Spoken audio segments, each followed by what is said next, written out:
नमस्कार दोस्तों, मैं राकेश ऑफ एसी एकेडमी से। आज हम मध्यकालीन छत्तीसगढ़ के इतिहास में फणी नागवंश को सीजीपीएससी मेंस के आधार पर लिखना सीखेंगे। ध्यान दीजिएगा, सीजीपीएससी मेंस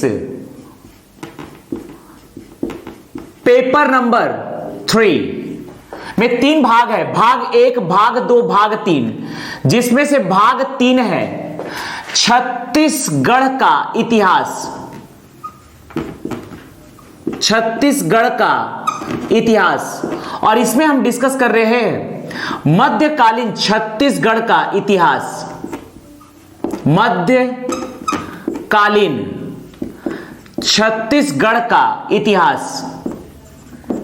मध्यकालीन छत्तीसगढ़ का इतिहास।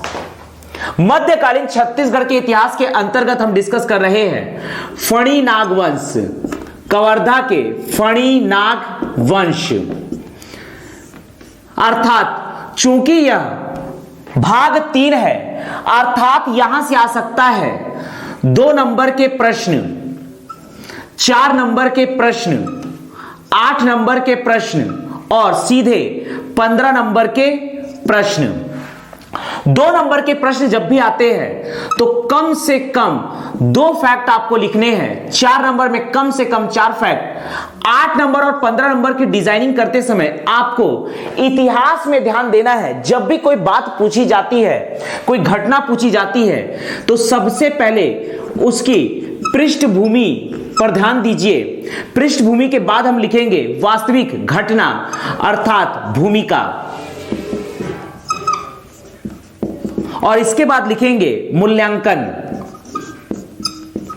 इतिहास में मूल्यांकन में घटना का प्रभाव या परिणाम बताया जाता है। ध्यान दीजिएगा, अगर 8 नंबर का प्रश्न आता है तो 8 नंबर के प्रश्न में हमें कुल 10 लाइन दिए जाएंगे। तो आप यहां पर 2 लाइन पृष्ठभूमि में दे सकते हैं, 2 लाइन मूल्यांकन में दे सकते हैं, और बाकी के 6 लाइन आप दे सकते हैं मुख्य घटना पर। यदि ये आपको आता है 15 नंबर का प्रश्न, तो 15 नंबर में आपको 175 शब्द लिखने हैं, अर्थात आपको 18 लाइन प्रदान किए जाएंगे। तो यहां पर 3 लाइन आप लिख सकते हैं पृष्ठभूमि पर, 3 लाइन मूल्यांकन पर, और बचे हुए 12 लाइन आप लिख सकते हैं मुख्य घटना पर।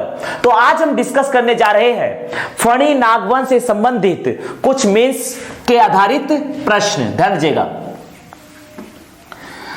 मध्यकालीन छत्तीसगढ़ के इतिहास के अंतर्गत फणी नागवंश को हम मेंस के आधार पर लिखना सीखेंगे। ध्यान दीजिएगा, फणी नागवंश से संबंधित स्थापत्य कला से संबंधित हम प्रश्न को डिजाइन करते हैं। मान लीजिए प्रश्न पूछा है भोरम देव मंदिर, भोरम देव मंदिर पर प्रकाश डालिए। भोरम देव मंदिर पर प्रकाश डालिए। यह प्रश्न आया है, अंक 2 के लिए शब्द सीमा दी गई है 30 शब्द हमें लिखना है, अर्थात इसके लिए हमें प्रदान किया जाएगा कुल 4 लाइन। इस प्रकार से कुल 4 लाइन हमें प्रदान किया जाएगा।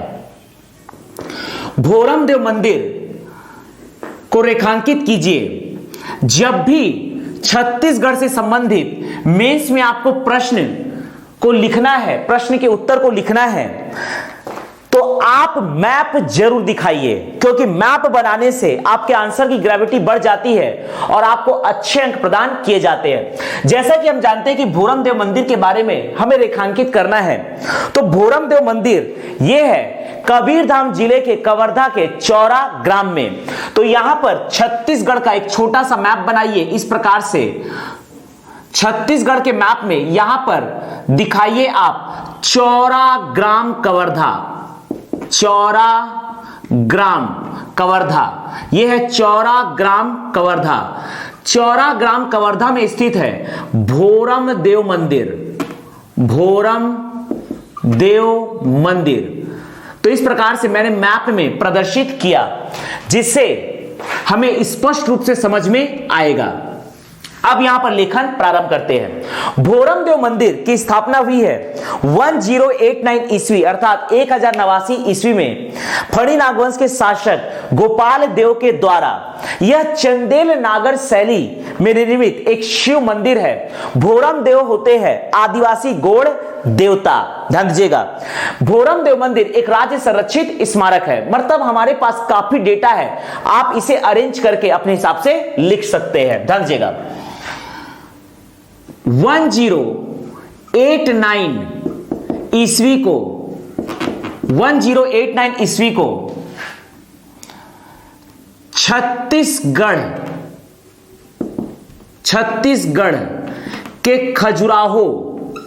छत्तीसगढ़ के खजुराहो व कोणार्क सूर्य मंदिर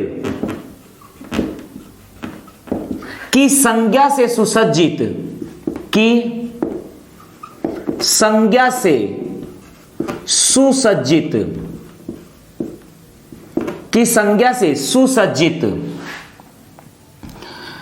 चौराग्राम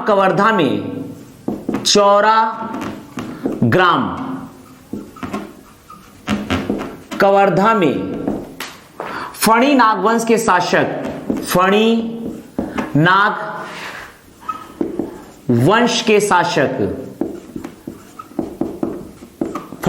के शासक गोपाल देव के द्वारा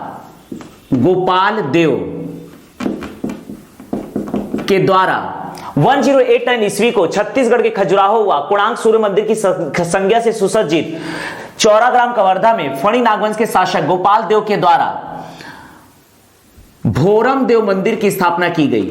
भोरमदेव मंदिर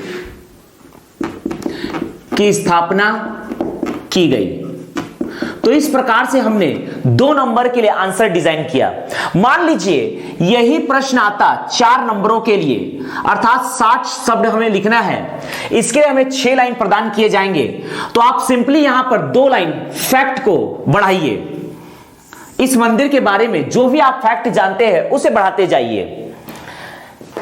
यह एक राज्य संरक्षित स्मारक है। यह एक राज्य संरक्षित स्मारक है। यह एक राज्य संरक्षित स्मारक है। चंदेल नागर शैली में निर्मित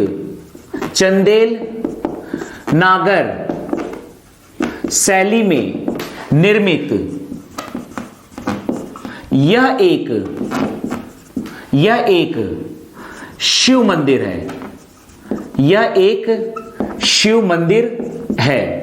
यह एक राज्य संरक्षित स्मारक है। चंदेल नागर शैली में निर्मित यह एक शिव मंदिर है। हम लिख सकते हैं यह 16 खंभों पर स्थित, यह 16 खंभों पर स्थित एक मंडप है, मंडप रूपी मंदिर है। ध्यान दीजिएगा, मान लीजिए यही प्रश्न आता है 8 नंबरों के लिए, अर्थात हमें लिखने हैं कुल 100 शब्द, तो हमें कुल 10 लाइन प्रदान किए जाएंगे। इस प्रकार से हमें कुल 10 लाइन प्रदान किए जाएंगे। इस प्रकार से हमें कुल 10 लाइन प्रदान किए जाएंगे। यह 16 खंभों पर स्थित एक मंडप रूपी मंदिर है। इस मंदिर के बाहरी दीवारों पर कामसूत्र आसन की 54 कामुक मूर्तियां विद्यमान है जो खजुराहो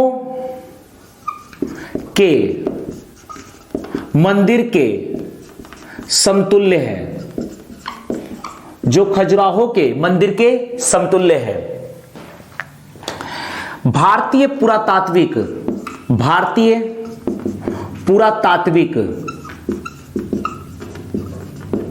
विभाग के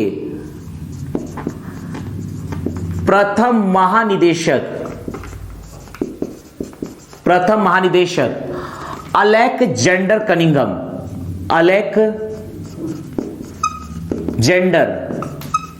कनिंघम